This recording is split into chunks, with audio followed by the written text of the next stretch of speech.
Hagamos un ejemplo para comprender cómo vamos a realizar la suma de vectores. Como podrán darse cuenta en mi plano cartesiano, que sería x positiva, y negativa, x negativa y y positiva.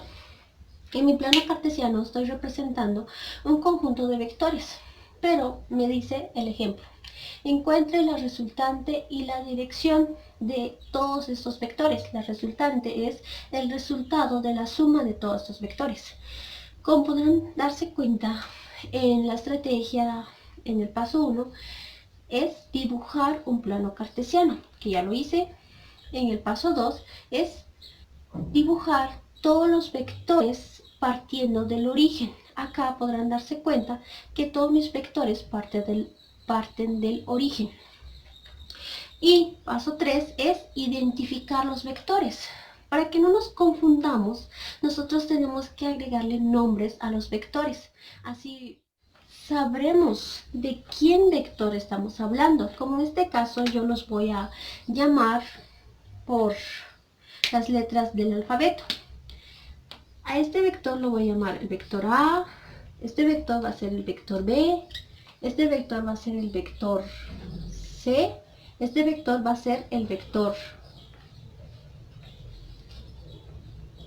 D y este vector va a ser el vector E. Ahora que ya tengo puesto el nombre de cada uno de los vectores, procedo ¿a qué? A encontrar sus componentes, que sería el paso 4. Voy a encontrar sus componentes. ¿Y cómo encuentro las componentes de cada uno de los vectores?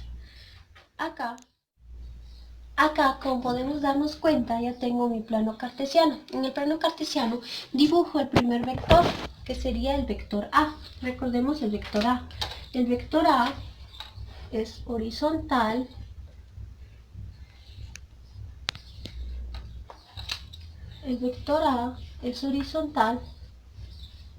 y tiene una magnitud de 19 newtons. Chicos, este es el vector A. Entonces coloco vector A. Encuentro la componente del vector A en X.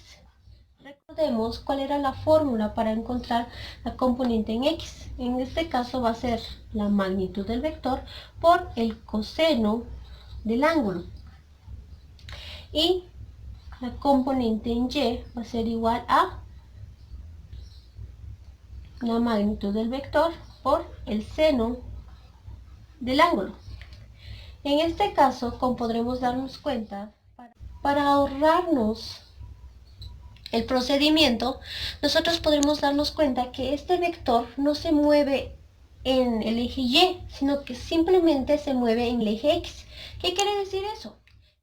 Que no tiene un ángulo.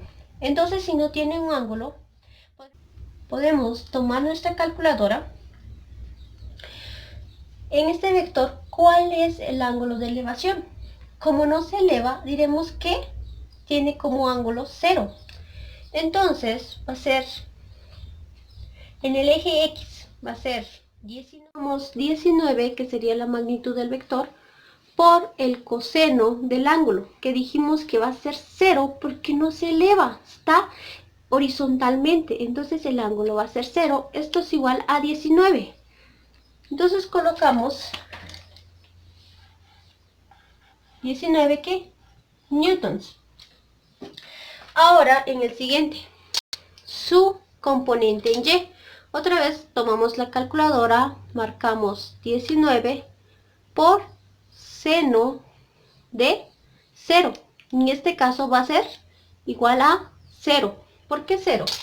Porque no tiene un movimiento en el eje Y. O sea, no se mueve verticalmente, solo se mueve horizontalmente. Cuando tenemos vectores que se mueven en un eje del plano cartesiano, nosotros vamos a decir que este vector solo va a tener componente en el eje en que se está moviendo. Como por ejemplo, en el vector A solo se está moviendo en el eje X. Entonces, solo va a tener componente en X, que sería el mismo vector, tiene la misma magnitud del vector.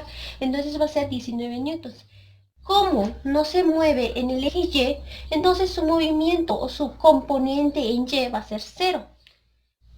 Quiero que se aprendan eso, de que cuando notamos que un vector solo está presente en un eje, va a tener la componente solo de ese eje en donde se está moviendo. De lo contrario, no va a tener la componente de los otros ejes porque no se está moviendo en los otros ejes. Su componente en los ejes en donde no se muevan va a ser 0. Ahora pasemos con el segundo vector. Acá ya tengo graficado mi segundo vector, que sería el vector B. El vector B tiene una magnitud de 15 newtons y un ángulo de 60 grados. Como ya les había mencionado, el vector B, como tiene un ángulo, eso quiere decir que se mueve tanto en X como en Y. Entonces tiene componentes en X como en Y. Conozcamos cómo encontrar las componentes en X y en Y. El vector B en X es igual ¿a qué? Recordemos la fórmula, que sería la magnitud del vector por el coseno del ángulo. Y B en Y, que sería la componente en Y, va a ser igual a la magnitud del vector por el seno del ángulo. Acá, chicos, antes de seguir, quiero mencionarles que nosotros tenemos que identificar cuáles son los signos de cada componente. En este caso, este vector está en el primer cuadrante. Recordemos que en el primer cuadrante los signos de las componentes van a ser positivas, como se mueve en X positiva y también en Y positiva. Entonces acá no coloco ningún signo negativo porque las componentes se están moviendo en un cuadrante positivo.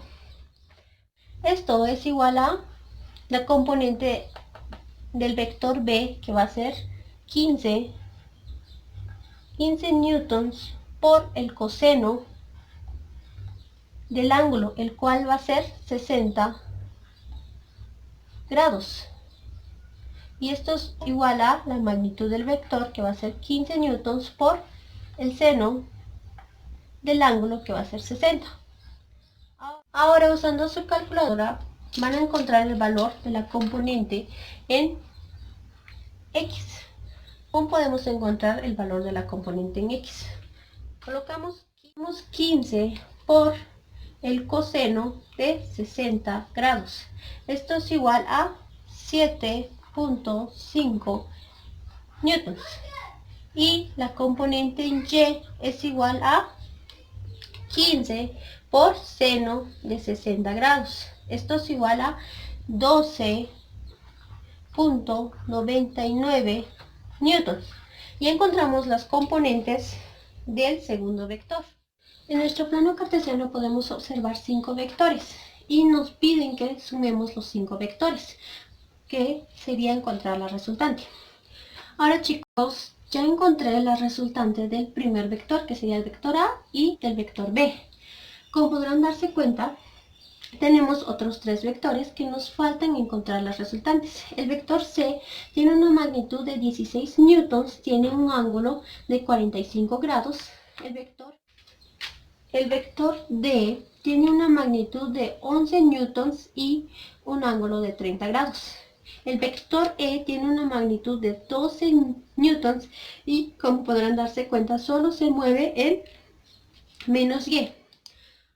Como ya encontré las componentes del vector A y las componentes del vector B, recordemos, las componentes del vector A era, como su movimiento solo en X, da 19 newtons, y su componente en Y es 0. ¿Por qué? Porque no se mueve en Y. Entonces, pero recordemos que es fundamental que nosotros coloquemos los signos de cada vector.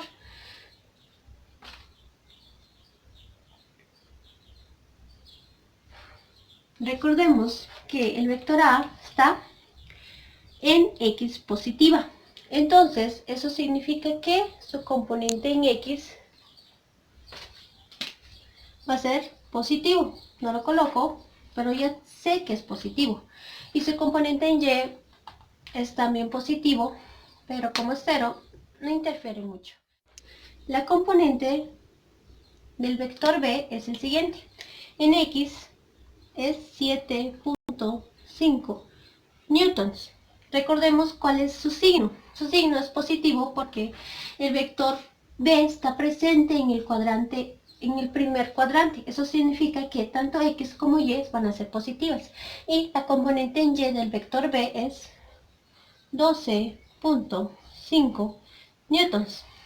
Ahora les solicito que ustedes encuentren las componentes del vector c, d y e para que practiquen un poco sobre encontrar las componentes. A ver, les doy como 5 segundos. Y después comprueban si son las mismas que voy a escribir. Acá, chicos, pueden notar que yo ya encontré las componentes del vector c, d y e, los cuales son: la componente del vector c en x es igual a menos 11.31 newtons. La componente del vector c en y es igual a 11.31 newtons, es positivo. Las componentes del vector b son las siguientes. La componente en x es igual a menos 9.52 newtons y la componente en y es igual a menos 5.5 newtons. Y por último tengo el vector e. Sus componentes van a ser igual a, la componente en x va a ser igual a 0.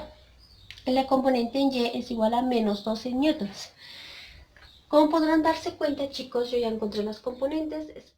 Espero que estas sean las mismas respuestas que les dio a ustedes. Ya terminamos nuestro paso 4, que sería encontrar las componentes de cada uno de los vectores, que es lo que ya hicimos. Ahora vamos a hacer el paso 5, que es sumar